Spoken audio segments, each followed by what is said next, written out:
Let's pray for Our Lady of Guadalupe. In the name of the Father, of the Son, of the Holy Spirit. Amen.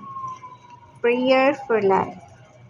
O Mary, bright dawn of the new world, Mother of the living, to you do we entrust the cause of life.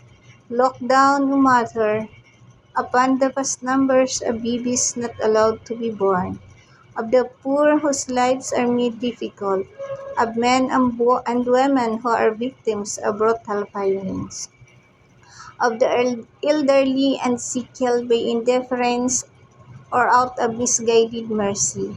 Grant that all who believe in your Son may proclaim the gospel of life with honesty and love to the people of our time.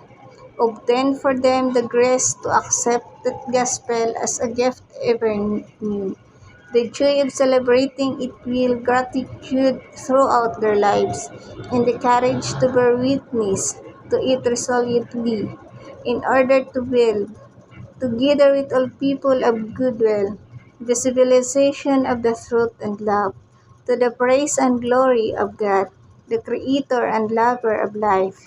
Amen. Pledge to Our Lady of Guadalupe. Our Lady of Guadalupe, by saying yes to God's gift of life, you brought life to the world. May I, like you, always be prepared to accept the gift of new life. You who told us that you would be our mother, always keep me close to your motherly heart.